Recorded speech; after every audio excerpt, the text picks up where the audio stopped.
Pour le groupe démocrate, Monsieur Philippe Bolo.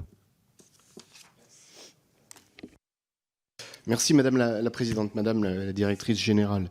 Des injonctions contradictoires tendent à orienter l'avenir de la chimie en France et en Europe. D'un côté, face au risque de déclin d'un secteur stratégique pour notre souveraineté, la voix de la France pousse un Critical Chemical Act, identifiant 15 composés chimiques stratégiques à la manière de ce qui a été fait pour les matières premières et les médicaments. De notre côté, plusieurs molécules, plusieurs familles chimiques emblématiques de la pétrochimie sont pointées du doigt par les scientifiques en raison de leur impact pour le climat, pour la biodiversité et pour notre santé. Je fais ici référence aux additifs de la pétrochimie des polymères. Dans un cas comme dans l'autre, les arguments s'entendent. Défendre les emplois et la souveraineté, défendre une planète vivable pour les générations futures. Parce qu'il faut créer des emplois et de la valeur pour financer nos politiques publiques, parce que l'on ne peut plus attendre et reporter à plus tard la protection du vivant et des milieux, bien communs sans lesquels aucune politique économique n'a de sens sur le long terme. Quel chemin stratégique peut être suivi par la chimie pour continuer à assurer ses fonctions vitales et essentielles sans produire des effets irréversibles au climat, à la biodiversité et à notre santé?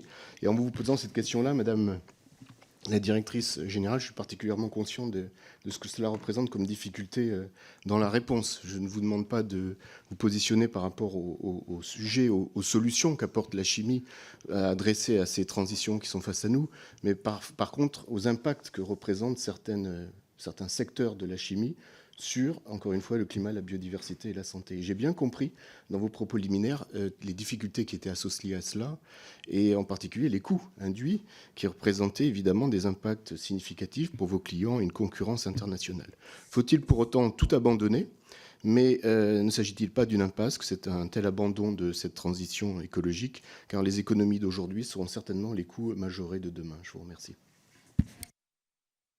Merci beaucoup, Monsieur Bolo. Madame la directrice. Alors, en 1 minute. Deux, parce que en fait, c'est 4 minutes en tout. Donc merci. Là, okay. C'est bizarre, ça. Très bien. Alors, très simplement. Déjà, premier point, en fait, je crois qu'on l'a peut-être pas mentionné, mais notre secteur a déjà réduit ses émissions de 70% depuis 1990. Et je pense que si vous regardez tous les secteurs industriels, nous sommes celui qui a le plus progressé dans sa décarbonation.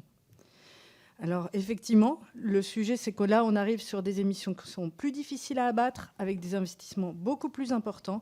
Et donc l'enjeu, c'est comment est-ce qu'on arrive à moins 80 en 2030. Le deuxième élément, vous avez parlé, quelle est notre stratégie par rapport à cette chimie et au niveau européen? Quel que serait demain ce plan de soutien pour la chimie? Il y aura 2 volets dans ce plan de soutien.